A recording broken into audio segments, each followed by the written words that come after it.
Leak Project. Thank you everybody for joining us this edition. We are going to be discussing the most current updates we have on Planet X and the binary star system that is being reported from around the globe. I've read a couple of comments recently on a video we did here about a week ago that said, well, if Planet X is really there, how come people that are astronomers, amateurs, saying, hey, I can see this heavenly body that shouldn't be there, and sending pictures? Well, they are. We're getting them from all over the place. So is Steve Olson over at the Wormwood System Observer. Robert H. Evans Jr. is getting a ton of photos and friend requests from people that are seeing these strange anomalies in the sky from not only webcams, professional grade cameras and observatories, phone cameras, pictures from high-end digital Nikons, etc. So there's a lot of evidence out there to point to a planetary body that shouldn't be there, at least from what we've been taught in school typically. So we've got about 24 photos we're going to share with you that have been sent to Robert H. Evans Jr. from all over the world, and they've been sent in from different types of cameras, from observatories, etc. So we want to get your opinion on this. I do my best to be as neutral as possible. I actually think that some of them are just very strange anomalies, but many people have different opinions. So would like yours here at the Leak Project. Make sure to subscribe to our YouTube channel, youtube.com/clandestine Time Lord, to have access to all the latest podcasts first and free. You do not have to pay to be a member with Leak Project and get access to this information. We pay for the equipment. We put together the time and effort to get the guests on the show. About a week ago, we did a podcast, and I thanked whoever it was that contributed $100 to the show. And then I read several comments after that oh, we're trolling for money. Well, folks, we're not. If you'd like to contribute, fantastic. If not, I think you're contributing just by listening to the shows, and I appreciate that. So thank you for all that you do, everybody that has been a part of this, and we will continue to bring you cutting-edge information from guests around the world that are at the tops of their fields, that are not going to be given the time of day in many of the mainstream, brain-drain media outlets. And also, I would like to recommend, if you have some information or photographs of Planet X, please send it to Bob or myself. Guest bookings at leakproject.com is our email. And Robert H. Evans Jr. is the Facebook page for Bob here. And he's got probably over 1,000 people that help him and contribute to this Planet X Nibiru phenomenon that many people are seeing. Doing okay, thank you. That's great to have you. Now, this first picture that we're looking at here, what is this? Well, this one photograph we're looking at, I forgot exactly where my friend said it was taken. I think it's up in the Soviet Union, somewhere around over there, where you're seeing our sun, which is just to the right.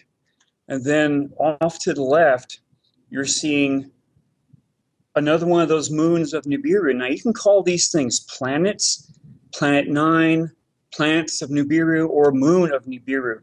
But as I've said before, we have 8 of these things in our skies right now, so we're seeing them off and on. The problem is the Earth is orbiting counterclockwise right towards them, or Nibiru itself.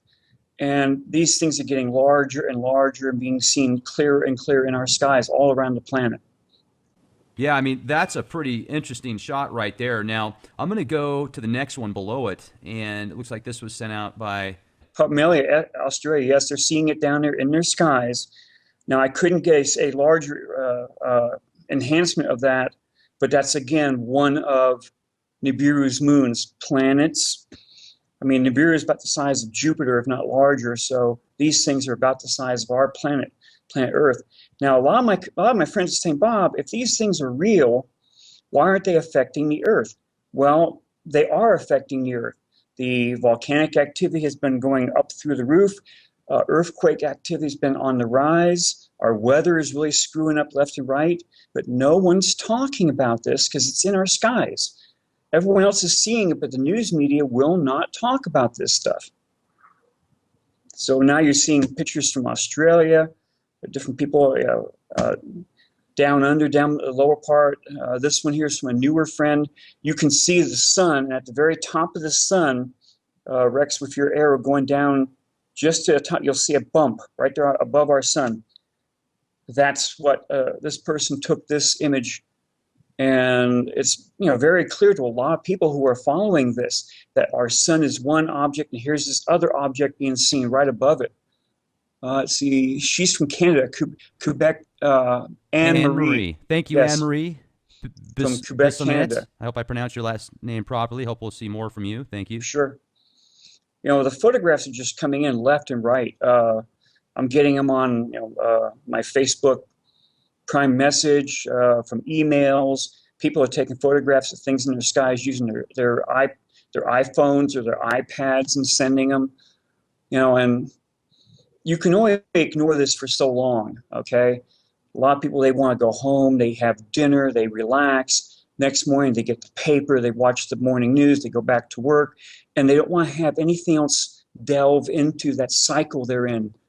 And I hate to mention this. Last week, my wife and I were going on a vacation down to Carlsbad, and I had a small stroke when I was walking up here in Gary Street in San Francisco.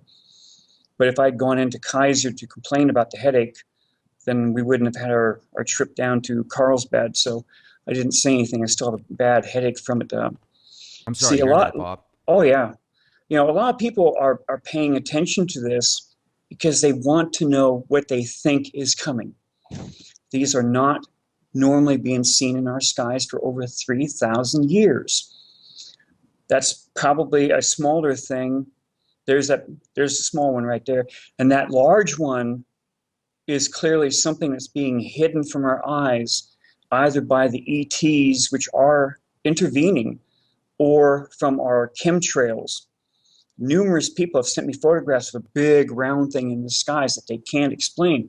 It should not normally be there, but people are seeing them. A lot of the all sky was turned off the other day. I was told. My internet's been really shaky over where we live. But you can clearly see these things, and there's the date and time right there. So a lot of my newer friends, I mean, just the other day I had 50 friend requests, and it just took me a long time to even cut it down because I have my own jobs around this place here. I can't always sit on the internet. There's that thing up, see, it's an observatory where you're seeing east, west, north, south, and the observatories are seeing this stuff with their own multi-million-dollar cameras. And it makes you wonder. Okay, it doesn't make me wonder because I have a good enough idea what they are. And there's that red thing, and there's that big circular type thing, and our sun's off to the left. And what So, I'm wondering, okay, I'm wondering if this is a reflection off of something else, like if there's like another red object, something there out is a there. good possibility of that, Rex, but I have to imagine that since this is a camera from an observatory, not my camera, not your camera, but the observatory has it set where they are not seeing reflections. Could be. Okay. And also, though, if you look though at the way that it's lined up, you look at Mm-hmm. this big circle here, right? And in my opinion, I think that this big circle is probably just a reflection of some sort. And then And the person that took this photograph disagrees with you because which is totally fine. And I just wanted to just let me get my 2 cents in here real quick. Why I feel this way is because of the way that it's lined up perfectly. If you look at the straight line here, I've got this mouse cursor that I'm going to try and give you a reference point. The way that this is perfectly off to the sure, right, and if you see this these red dots here, I mean, obviously these could be a lot bigger if these are some type of planets or comets or some type of objects, and then if the right. sun is reflecting that, kind of like this color right here, you see this color red here reminds me of the same red color here. So, I mean, it could very well be, like you said, some type of moon or object that's being cloaked somewhat with the chemtrails. I mean, I wouldn't put that past. I'm just looking at But another alternative. seeing something that large in our skies fooled me at first during 2015 when other people were catching this magnificently huge thing in our skies. And I'm thinking that thing can't be that close. But then the person that caught the photographs over Florence, Italy on January 8th clearly showed something that big on Italy's horizon. So when I see something that big in our skies, it doesn't faze me anymore. Um, I don't know how close we are to these things. Only the powers that be know that much information. I don't know how large these planets or moons are. It's a little bit, and here you see what a person put A This refraction on the upper one. They I thought it was a refraction of something. This one's from Ken Williams. I just want to give a shout out because he's been sending me photos now for over a month, and we tried to do a couple of shows with Ken, Sure, Bob, and it was funny because both times we tried to put together a show. The first one we had some technical difficulties on his end. The second time we spent over 4 hours recording this podcast, and then when we got finished with it, all the lights were flashing and the whole thing was just totally wild. So we basically had to scrap it. Now, sure. maybe it was just user error. I mean, I'm sure that's what it was. But look at these pictures right here. I mean, he takes these from sky cams, and he Right. has a very prestigious position in the medical industry where he knows how to read certain charts and visuals that most people aren't trained for. And he started looking at these sky cams over a year ago before he started seeing these things. He used to look at it just to waste time when he didn't have something to do in between work. And then he noticed these things start coming around about a year ago, and he says they're getting closer and closer Yes, and they are. closer and And that's closer. because the Earth is orbiting towards them.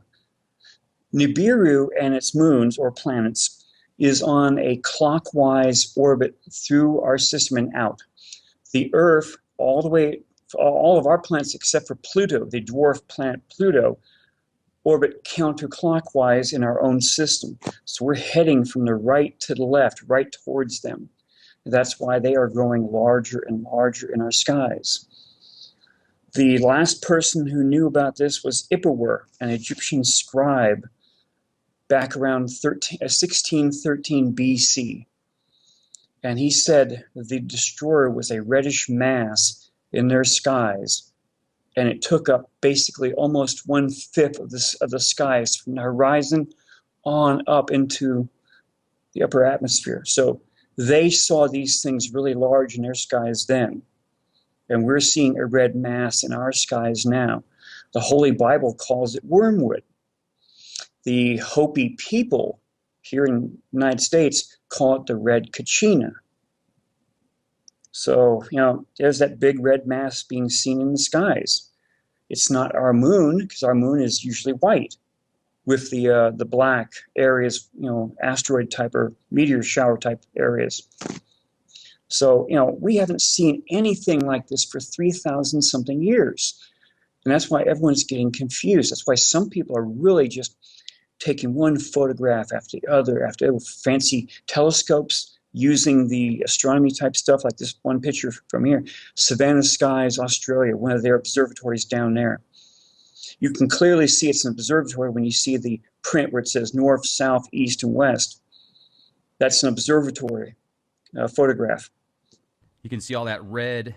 Yes. And without knowing what was in their skies, and it could just be the clouds, but the huge red circular thing is clearly one of the things we're seeing in our skies. Another picture And Ken sent us from the sky cams. He took this off of his sure, not iPhone, but what do they call the tablets that Mac makes. So this right here, he thinks is the Nemesis. He says that he didn't see this a year ago, and it's now slowly Nemesis, been creeping in, or the red Kachina. right? Nemesis, Nibiru. What's the other term? Ho Columbus.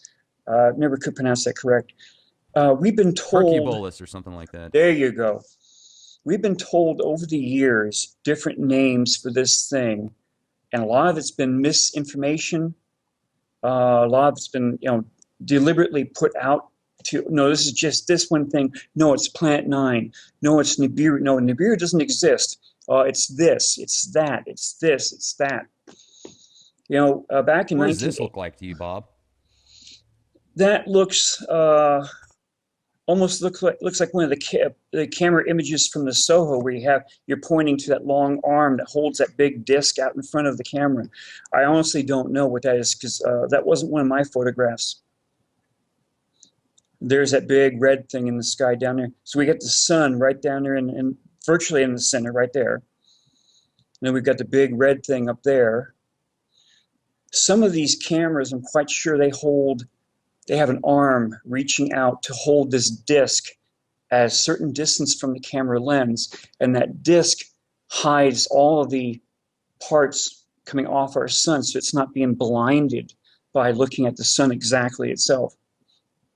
Now, this one's interesting because I call this one, or no, this isn't one I call space Skittles. There's one I'm going to show you in a minute that looks like all these different colored planets out there. There's that big red disk down in the right corner right there. You know, just like we talked a little while, you know, yes, we've seen between 5 and 6 of these things in our skies since 2015 with our own eyes. But we leaked the fact that our northern observatories have known and show right now that there are 8 objects being seen in our skies that we cannot see. So they're keeping it very quiet. They know there are 8 things other than our moon up in the skies. So look at this red dot right here. See it? I see it. Okay. And then look straight ahead in virtually a straight line there. You've got the red, obviously what you think is the red Kachina, or the, you know, this big moon or something. Right. Now, could it possibly be a reflection off of this red dot right here, which could possibly be the moon or something else? Because I can't put a reference point to that size Well, of how big it is. this is not one of my photographs, probably from your friend. I have to assume, and the assume part you know, everyone knows what assume stands for. We have to assume that everyone is looking at these images and they're looking for that fake image or the Photoshop image or the other image that we're putting it forward as this, and they're just waiting for us to show something that they can clear. Here, he's showing pictures that are fake. There's flares, there's lens flares here, there's Photoshop here, there's whatever here. And I'm quite sure your friend would not have sent you this photograph if it was fake. I mean, I don't think that he did any Photoshop. That's not at all what I'm getting to. I'm just, I mean, clearly this is the picture that he took off of the observer. What I'm getting at is I'm wondering if that's like a sun reflection, a light reflection off of that red object right there. I have to assume that this photograph was taken by an observatory camera, because it was still showing the north, south, east, west there, that they have eliminated all those things from every photograph that camera takes. Okay?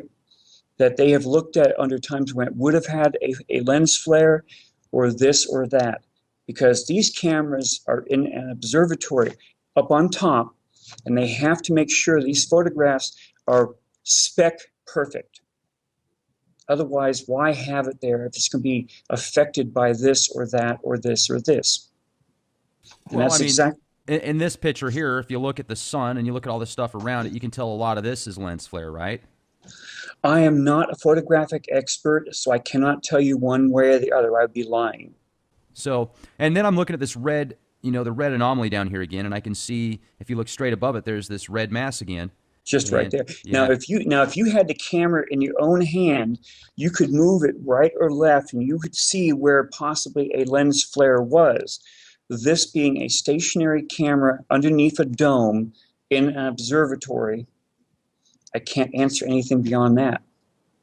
You know, what I can say, though, is it's certainly a strange anomaly, and it keeps coming up about the same size, and it's coming up multiple days, different observatories, different cameras, different people. So, and one thing that's staying the same is about the size of it. I mean, it's staying the same. So, I mean, there could be something there. I'm just trying to look at this as analytical as possible, and I understand it completely. Now let's go to. And I'm actually thankful you do this stuff, because of the fact that we were just sending in photographs to you with no warning or any idea how they were taken.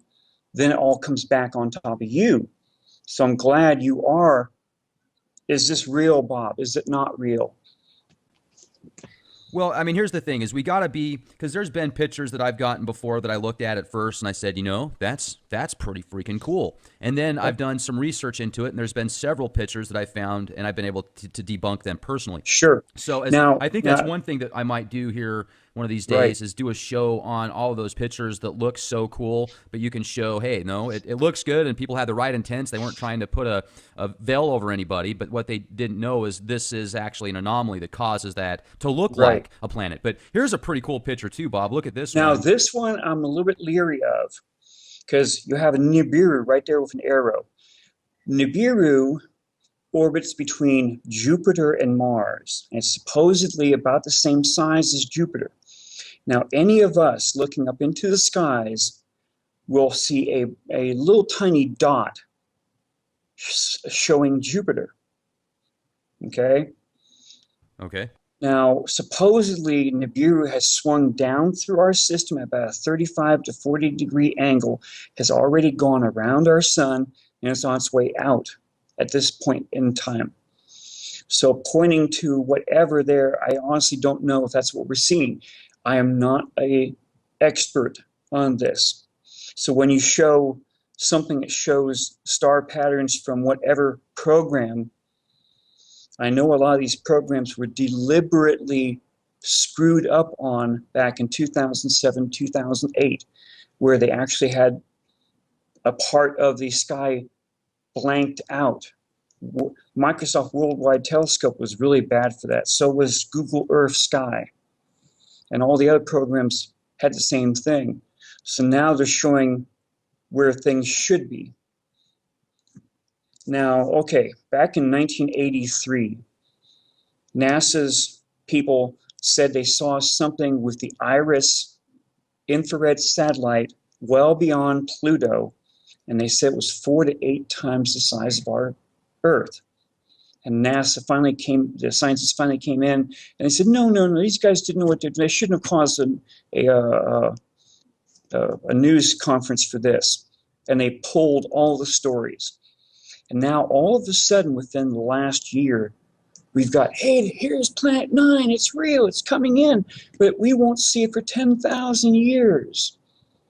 And it's between 8 to 10 times the size of the planet Earth. I'm sorry. They're all playing with the same information. They knew this stuff was coming in. We are seeing 8 things, whether they are called planets of Nibiru or moons of Nibiru. They all have different colors to them, and we're seeing them in our skies. They're not 10,000 light years away. They're here. How close are we going to get to them? See, either the red one has a very strong electromagnetic pole, gravitational pole, or all of them possibly in an alignment, which would really play heck with the gravitational pole.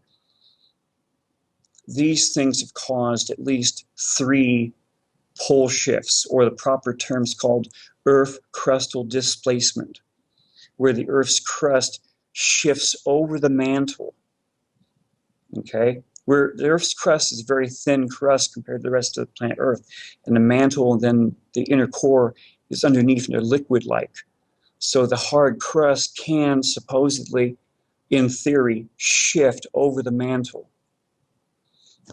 And that's what everyone, or at least Norway, China, they've all been preparing for, because they think the continents are going to be in new positions.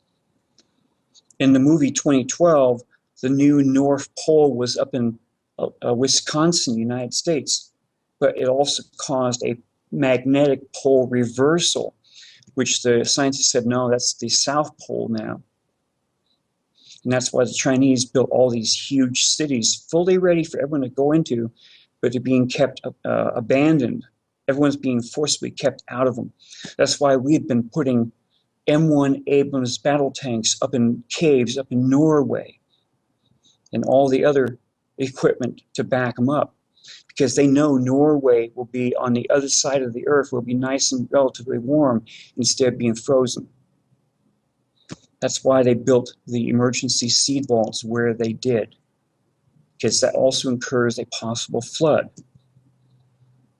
And if fire from the sky comes down, just like the Bible said it did, just like Ippur said it happened, then they have all the seeds to replant everything around the planet Earth. New World Order. The New World Order loves you. Give your soul, just take the microchip and you'll be fed well. Yeah, right. Now, everyone is saying there's going to be a debris field and the Earth is going to be swinging right through it, because the planet Nibiru, it probably has debris right behind it, right alongside it, in front of it. And so should all of these moons, because their gravitational pull, as they swing through space, they drag all this stuff with them.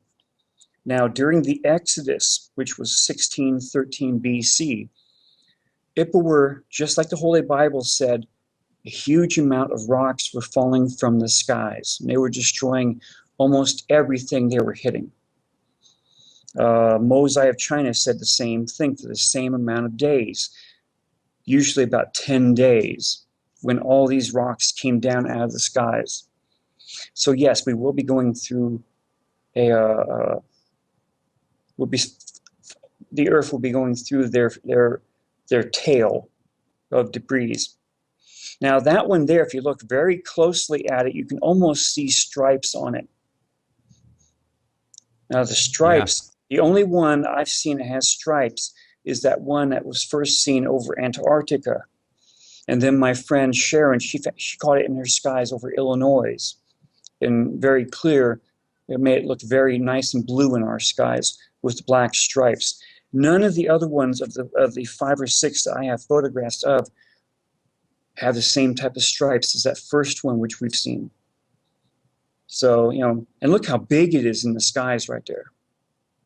Now, some of the people down there around near Sumatra, they've actually caught 2 suns rising at sunrise, and they're both the same diameter in their skies, which means whichever one of the moons they were seeing was very large.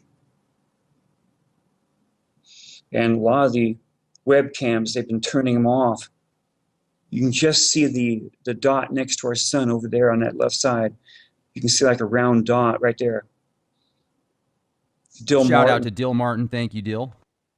Yeah, a lot of people they know people are watching it, and they're looking through the webcams looking for it, and they're seeing it left and right.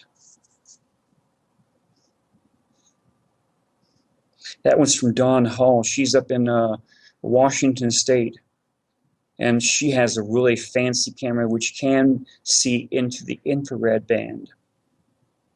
And the next one down is where she inverted the photograph, seeing that here's our sun, and there's that black dot just down below it, slightly to the right, right there. When you invert a photograph, that eliminates any lens flare. Because lens flare would be eliminated just by inverting it. So that shows a very strong thing where that arrow is pointing to right there. And then she jumped it up to the enlargement just to the left, right, of that photograph right there. You got some really nice, good people out there that have the cameras, they have the program. Now, Dawn Hull, she has had the Men in Black check out her. She's out in the boonies up there and she's actually had her computer taken down several times, or her internet taken off. Now she has a really big dog, and the dog is always seeing something in their backyard, and it's gone after it several times. But she stayed with this, just as I have, even though what she believes is happening. Well, it says that objects and all the shots that she's taken with a specific camera, it's a Nikon, right? And it's in the same general area, she claims. So let's flip through them again here real quick. We'll kind of bounce through these and see. Yeah. That's interesting. I mean, when you first look at that, it looks like just a really cool lens flare almost, but because it's so perfect, right? But then exactly. But when you enlarge these photographs up to something where you can clearly see on the screen, which a lot of my friends have done this, then suddenly the camera does different things to it when you have to enlarge it that far up. It's an icon from the 5th dimension. Yes. That's pretty cool. Now, also, I just wanted to throw this out there again. This is the article that came out that says Caltech researchers find evidence of a real ninth planet, and they say it's about 10 times that of Earth. It orbits 20 times farther from the sun, and they basically say... Which is almost exactly what the scientists said back in 1983. I tried to get these guys on the show, Bob. Sorry to interrupt. I tried to get these guys on the show, and they haven't got back to me. And I've tried sending them emails, and they haven't got back to me either. Huh. Maybe the board got them. Or maybe they're just told to say this much and don't mention anything further. Exactly. You see, back in 1983, the scientists said the thing was between 4 to 8 times the size of the Earth. And NASA knew in 2009, when they leaked information, that the Nibiru would be 20 astronomical units away from orbiting through our solar system on December 21st, 2012. And that's why no one saw anything at the end of the Mayan calendar. And my astronomer friend said, no, you're going to start seeing this about December of 2014. And that's when all the photographs started coming in. And now one of my friends has said that this thing will be very clear in our skies by June of this year. Now, these things have gotten larger and larger and larger in our skies. And that's because of orbital paths. The Earth is orbiting right towards Nibiru or these moons, and is showing up clearer and clearer in our skies now, no matter what the chemtrails are trying to hide it with. And too many people are sending in photographs like that one right there, showing that big striped moon. And that thing is larger than our moon in that skies. I want anyone who sees this stuff to try and be prepared for it. When you're prepared, you will not freak out and panic. Because that's what the governments around the planet are actually counting on. That the population will start to freak out, panic, and then they'll be able to use martial law or martial law type laws against them. Now, one of my friends says to be prepared for this. No ifs, ands, or buts. If you're prepared, you have a fighting chance to be a survivor. Now, this thing has come through 3 times already now. And only those who survived were prepared for it. Now, I think I sent you one of the contacts over in Japan. They make these orange balls, which can hold up to 4 people. And they built these things after the large tsunami they had a couple years back. And I'm not trying to push this Japanese company's things, but if all you have is a couple moments notice to get into something that will float, then this thing has portholes, it has vents, it has a weight on the bottom part so you won't go rolling down like inside a huge bowling ball. I don't know how much they cost, but anything that can save your life, either by being a flotation device or something. Because I'm not surprised, I'm seeing numerous things showing up on Facebook now saying, this is when the world ends. This is when the world ends. This is what's going to happen. I hate using dates because when that date doesn't happen, then I'm just a liar. Period. No ifs, ands, or buts. Well, that's good. I don't you know say what's that. going to happen.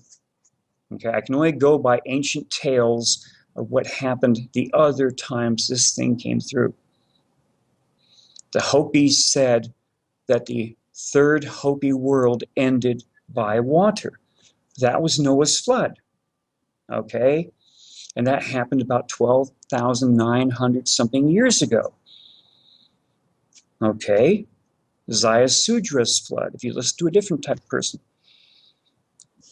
Then it happened again, but only partially during the Exodus, because during the Exodus, Emperor said that all the stars moved to new positions in the skies. The sun and the moon rose and set in new positions. That's a pole shift, earth crustal displacement. The Hopi prophecy said that at the end of the 3rd Hopi world, this thing also caused the Earth's rotation to reverse.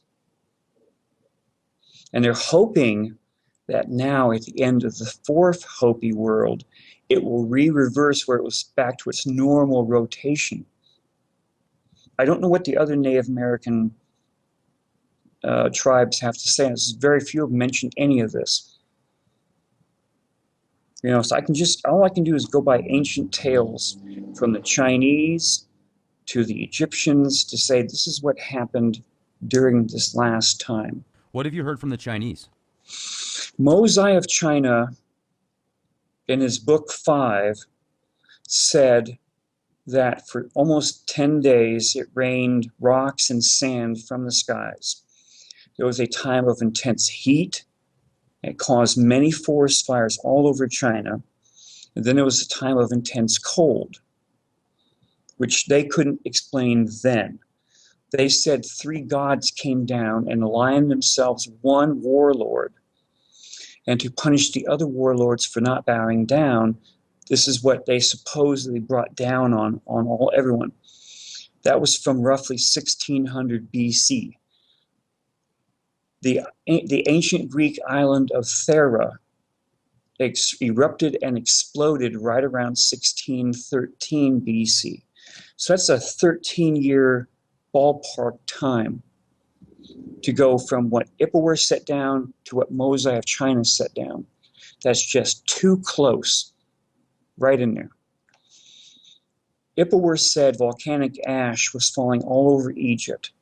Then when the pharaoh, which was a Hyksos pharaoh, not Egyptian pharaoh, when the pharaoh caught up with them up in the saltwater marsh, the pharaoh's troops went after the Hebrews, because Ipuwer says, and he uses the word Kebews, Kebews. Now, when you try and translate this thing over and over and over the years, that's where they put down what I call Kebews, Kebews. The Hyksos were a Canaanite people which came into Egypt during the 12th Egyptian dynasty, took over the upper part of Egypt up by the Nile Valley until the end of the 17th Egyptian dynasty. Akhmos and his brother were Egyptians from Lower Egypt. They kicked the Hyksos out of Egypt, and the Egyptian army chased the Hyksos up towards what's now Jerusalem. So, were there 2 exoduses, the Hyksos and the Hebrews, or was there only one exodus because they were both one and the same? Ancient history does not define one versus the other. They say the Hyksos were a Canaanite people. So I'm not trying to say one or the other. I'm just trying to say what ancient history says these people were. Akhmos in Hebrew means brother of Moses. So that backs up the Jewish ancient history, that yes, Moses was there. Akhmos was his brother. And no one wants to talk about it because it would set off the Muslims versus the Jewish versus the Christians. But a lot of the ancient astronaut shows are all mentioning it now. So this did happen. The Exodus did happen. And I have a date for it now because they actually found an olive tree on the island of Santorini right at the base of all the ash, and they dated it to 1613 BC. Since Ipuwer mentions there was volcanic ash and that they heard a tremendous roar when they were up near the Mediterranean in a saltwater marsh, that's when the ancient island of Thera erupted and exploded. Now it's called Santorini. The only volcano I've been able to find that was erupting during that time was the ancient Greek island of Thera. So that's able to put that tremendous detail, the entire account of when the destroyer was first seen in their skies again. The interesting part is that before it was seen, they kept hearing what they called 10,000 trumpets in their ears. So anyone listening with their ears was hearing this weird sound of what they called 10,000 trumpets. Numerous people around this planet right now are hearing that weird sound in their skies. from Japan to China to Europe to over the United States. Bob, what is that weird sound we're hearing? Well, since I cannot hear it myself, I can only describe how it was heard before. And I'm putting the entire excerpts, which I typed from the Colbrin, saying exactly what they were hearing. And that sound did not disappear until the destroyer was not being seen in their skies anymore, which was up to about 2 weeks after when the sheet hit the fan. Because Akhmos became pharaoh somewhere around 1550 BC. And other tales said it was still dark. This smoke-like darkness was in the skies for almost 2 weeks after the destroyer disappeared from the skies. It was so thick they could not light campfires. It was putting out torches. Now just imagine what it was doing to their breathing also, geez. And that's what a lot of my friends on Facebook, they're pulling up the passages from the Bible. And they're saying that this happened then, describing how dark it was, or what this happened, or this happened.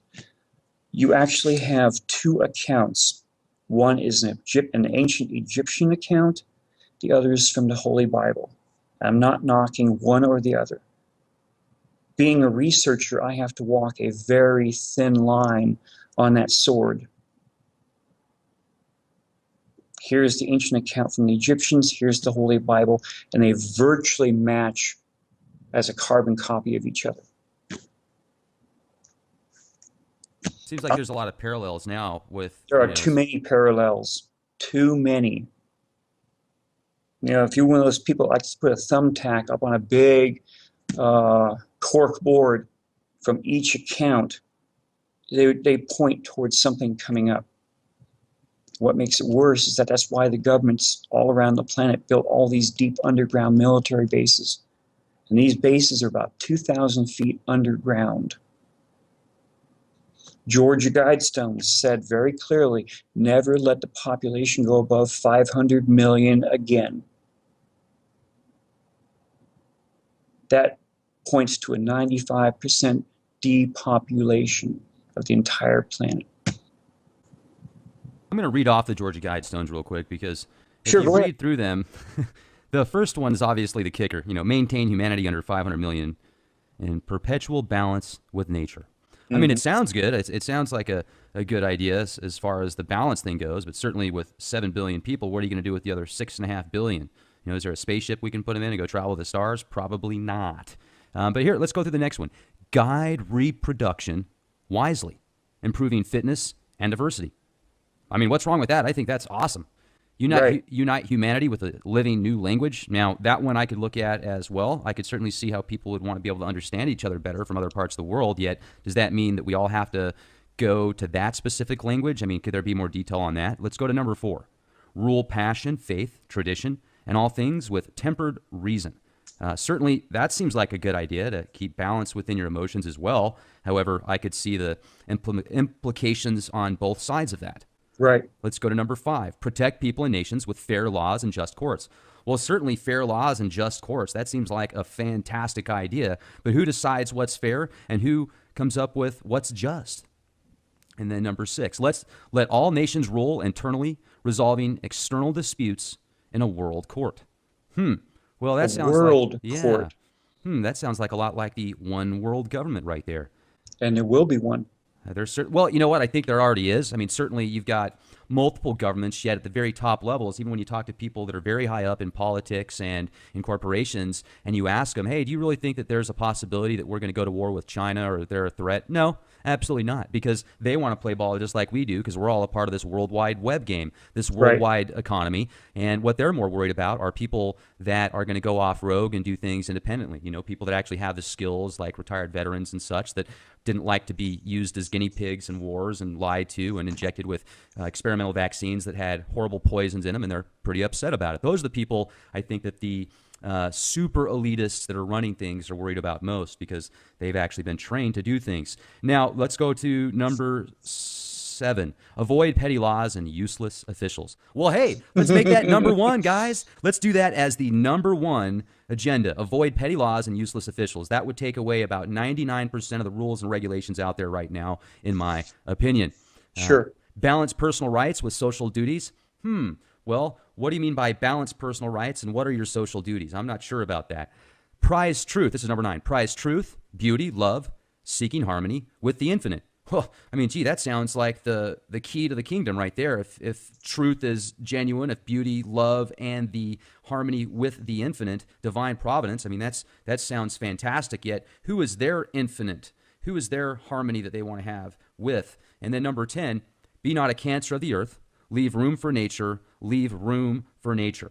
Now, once again, I think that that's a good idea. I mean, certainly a lot of people are very wasteful. And if you look at a lot of the damage we've done to the earth, it's because of corporatocracy and this overzealous thinking of we can just consume and not give back. I mean, if we keep going the way that we are, what is it going to be like for our great-great-great-grandchildren on this planet, you know? So, I mean, definitely we got to think about those opportunities. However, I feel that those technologies already exist, Bob, and they're being suppressed by those that don't want that information being out there. I mean, here's another thing.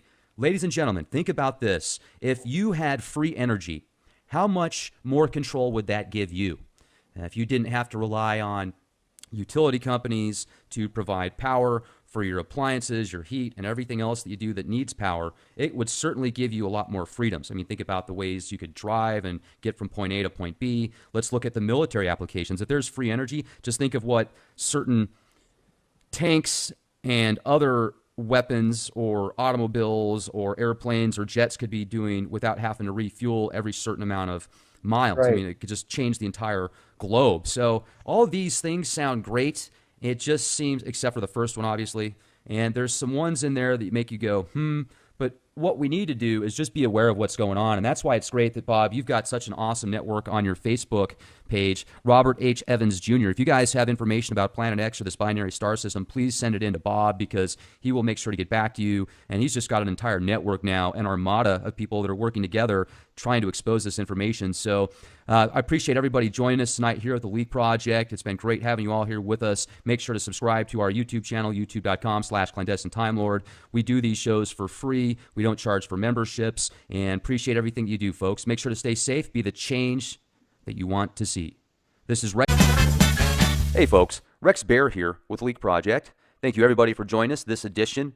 We are going to be discussing the most current updates we have on Planet X and the binary star system that is being reported from around the globe. I've read a couple of comments recently on a video we did here about a week ago that said, well, if Planet X is really there, how come people that are astronomers, amateurs, saying, hey, I can see this heavenly body that shouldn't be there, and sending pictures? Well, they are. We're getting them from all over the place. So is Steve Olson over at the Wormwood System Observer.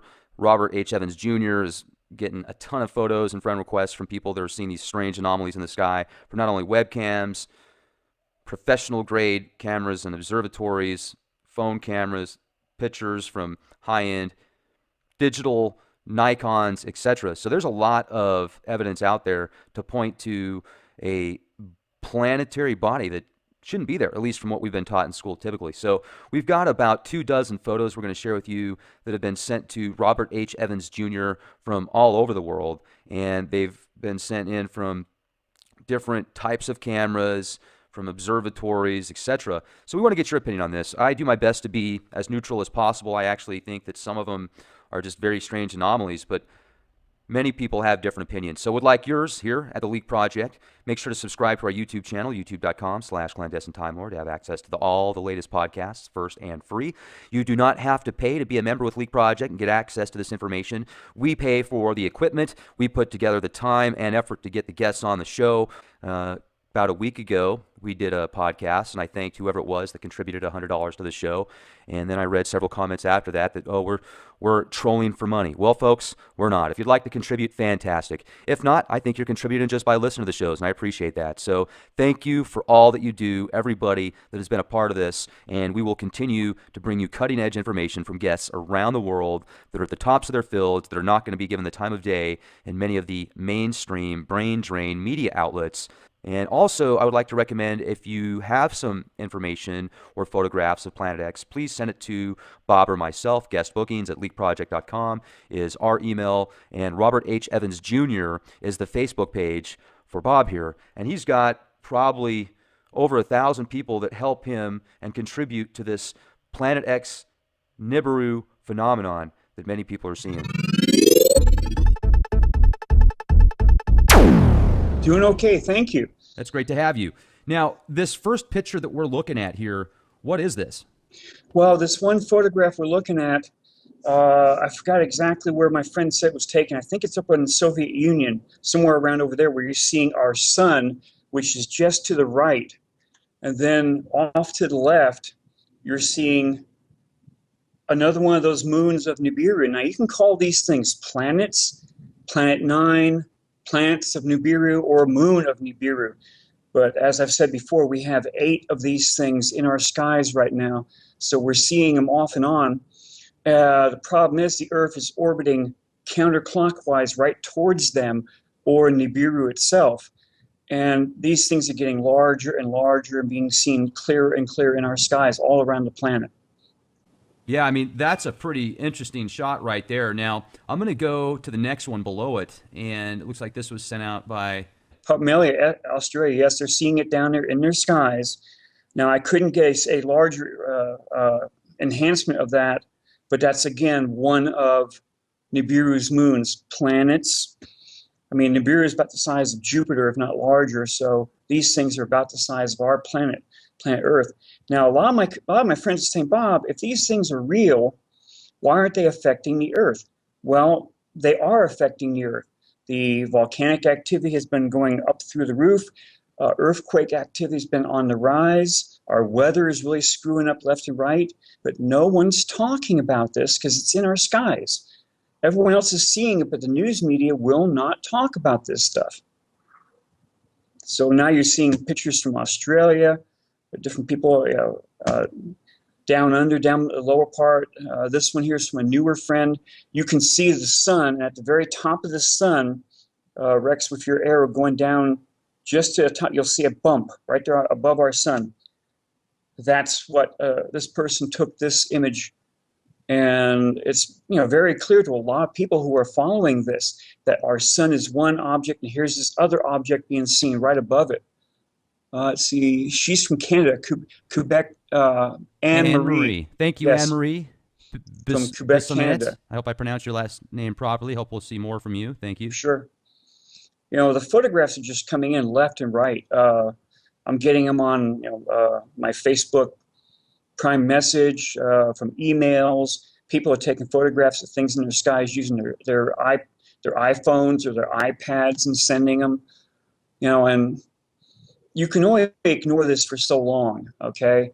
A lot of people, they want to go home, they have dinner, they relax. Next morning, they get the paper, they watch the morning news, they go back to work, and they don't want to have anything else delve into that cycle they're in. And I hate to mention this. Last week, my wife and I were going on a vacation down to Carlsbad, and I had a small stroke when I was walking up here in Gary Street in San Francisco. But if I'd gone into Kaiser to complain about the headache, then we wouldn't have had our trip down to Carlsbad. So I didn't say anything. I still have a bad headache from it. I'm sorry to hear that, Bob. Oh, yeah. A lot of people are paying attention to this because they want to know what they think is coming. These are not normally being seen in our skies for over 3,000 years. That's probably a smaller thing. There's a small one right there. And that large one is clearly something that's being hidden from our eyes, either by the ETs, which are intervening, or from our chemtrails. numerous people have sent me photographs of a big round thing in the skies that they can't explain. It should not normally be there, but people are seeing them. A lot of the all sky was turned off the other day, I was told. My internet's been really shaky over where we live. But you can clearly